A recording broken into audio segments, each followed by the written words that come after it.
ராதி கிருஷ்ணா. இன்னைக்கு சமையல் வந்து வாழைக்காய் பொடுத்துவல், அப்புறம் சக்கரவள்ளி கிழங்கு பொடுத்துவல், முருங்கைக்காய் தக்காளி போட்டு ஒரு சாம்பார், அப்புறம் சாதம் பருப்பு. இது ரெடி ஆயாச்சு. இனி அடுத்தது நெய்வேத்தியத்துக்கு தேங்காய் அரிசி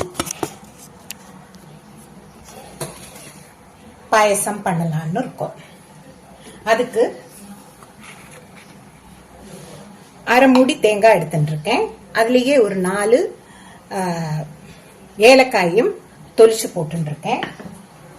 2 டீஸ்பூன் அரிசி 1 மணி நேரமா நான் ஊற வச்சிருக்கேன். இதையும் இந்த மிக்சி ஜார்ல போட்டுக்கலாம். இதை நான் நல்லா அரைச்சு எடுத்துன்னு வந்துடுறேன். அதுக்குள்ள வெங்கல பானையை நான் வச்சிருக்கேன். இதுல தான் பண்ணலாம்னு இருக்கேன். இதுல 1 கப்பு ஜலம் விட்டுருக்கேன். 1 கப்பு ஜலம் விட்டுருக்கேன். இதை நான் அரைச்சு எடுத்துன்னு வந்துடுறேன். இதுல விட்ட ஜலமும் கொதிக்கிறது. நான் அரைச்சு எடுத்துன்னு வந்தாச்சு. அரிசி, தேங்காய் இதையும் நம்ம இதுல விட்டுக்கலாம். அடுப்பை சிம்மாக்கி வச்சிடலாம். கிளறி விட்டுக்கலாம். இல்லாட்டா அரிசி போய் கீழே உக்காங்க. நல்லா கிண்டி விட்டுக்கலாம். கிண்டி விட்டுக்கலாம்.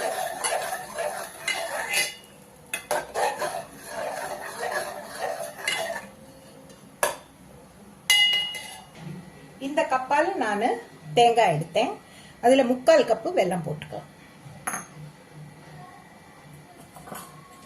3/4 கப்பு வெல்லம் போட்டு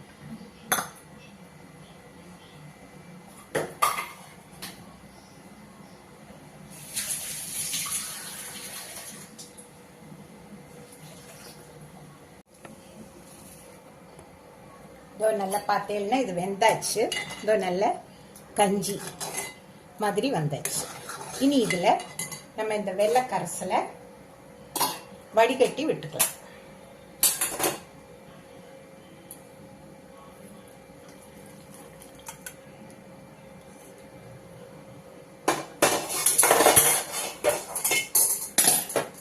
கிண்டி விட்டுக்கலாம்.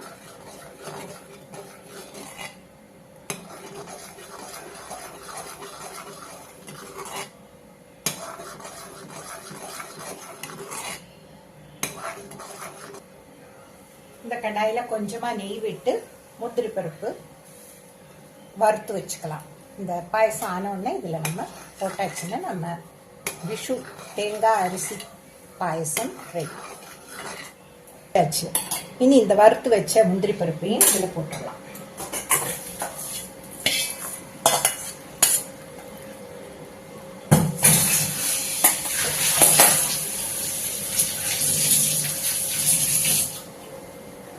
அவ்வளோதான், நம்ம பாயசம் ரெடி.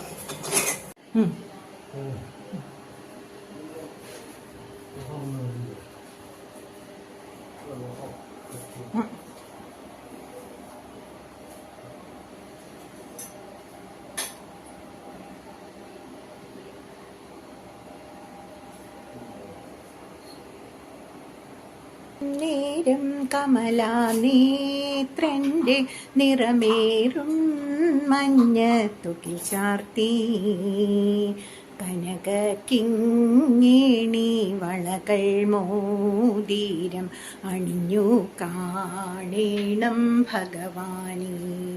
ഹരേ അച്യുതാനന്ദ ഗോവിന്ദ മാധവ സച്ചിദാനന്ദ നാരായണ ഹരി.